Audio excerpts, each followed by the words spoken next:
Hello friends, welcome back to my channel. तो आज मैं लाई हूँ आपके लिए एक और नई कहानी। कहानी का नाम है दहेज। एक भी सामान ढंग का नहीं है दे रखा जो हमारे घर में रखा जा सके।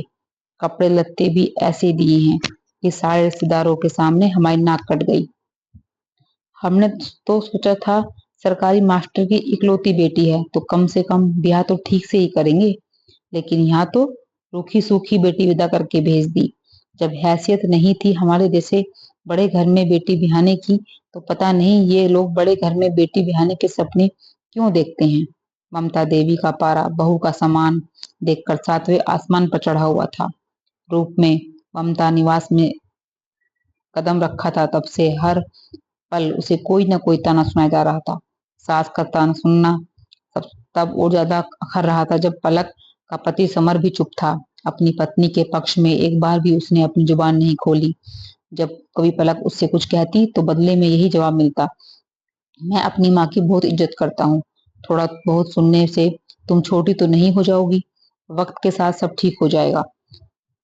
ममता जी खुद को ठगा हुआ महसूस कर रही थी, क्योंकि जिस उम्मीद से उन्होंने अपने बेटे की शादी की थी उनकी वो दहेज मिलने की उम्मीद पूरी नहीं हो पाई। अब ऐन फेरों के वक्त पर ममता जी ने 4 लाख रुपए की डिमांड पलक के पिता विंस भर के नाथ के सामने रख दी, तो पलक के पिता ने साफ कह दिया, समधन जी मैं एक शिक्षक हूँ और दहेज प्रथा के विरुद्ध हूँ, माफ कीजिए मैं अपने उसूलों से नहीं हट सकता। अब उस जमाने में यदि बारात वापस ले कर जाएं तो समाज में लड़की वालों से ज्यादा लड़के वालों की बदनामी होती है। दहेज लोभी कहलाना भी उन्हें पसंद नहीं था, इसलिए मजबूरी में बिना दहेज वाली बहू विदा कराकर लानी पड़ी।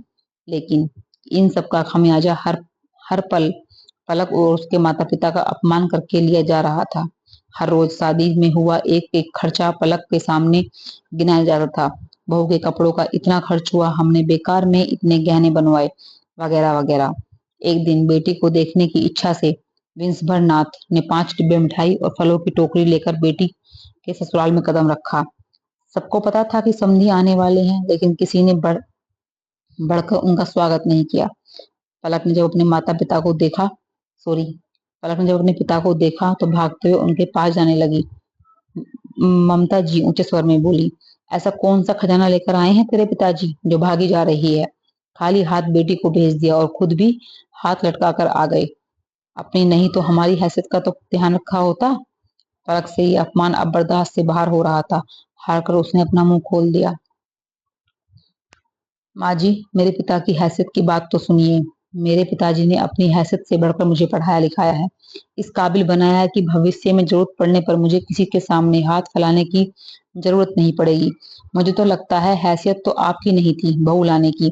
जब बहू के खाने पहनने का खर्चा उठाने की आप लोगों की हैसियत नहीं थी तो क्या जरूरत थी बेटा बिहाने की। क्या मेरे पति इतना भी नहीं कमाते कि अपनी पत्नी की जरूरतें पूरी कर सकें।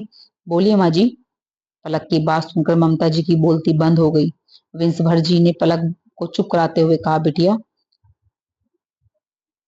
हमने तुम्हें संस्कार दिए हैं कि बड़ों का हमेशा मान रखना है, लेकिन हक की बात जरूर बोलना। अभी तुम्हारा परिवार है, इसलिए पूरे मन से अपना कर्तव्य निभाना। और हाँ समधन जी, मैंने अपनी सबसे बड़ी पूंजी पलक के रूप में आपको सौंपी है। हाथ जोड़कर आपसे विनती है कि इसे दिल से स्वीकार करें। रही बात दहेज की तो वो तो मैं कभी ना दूंगा और ना ही लूंगा। अब पलक आपके घर की इज्जत है, इसलिए इसकी इज्जत रखना भी आपकी जिम्मेदारी है। हाथ जोड़कर विंसभर नाथ जी ने विदा ली। उन्हें तसल्ली से थी कि उनकी बेटी अपने हक के लिए आवाज उठाने में सक्षम है। ममता जी को समझ आ गया था कि अब उनका पाला किसी गाय से नहीं शेरनी से पड़ा है, इसलिए अब जो है उसे स्वीकारने में भलाई है। दोस्तों कैसी लगी आपको मेरी कहानी। अगर मेरी कहानी आपको पसंद आई हो तो प्लीज मेरे चैनल को सब्सक्राइब करना, वीडियो को लाइक शेयर और कमेंट करना। Thank you.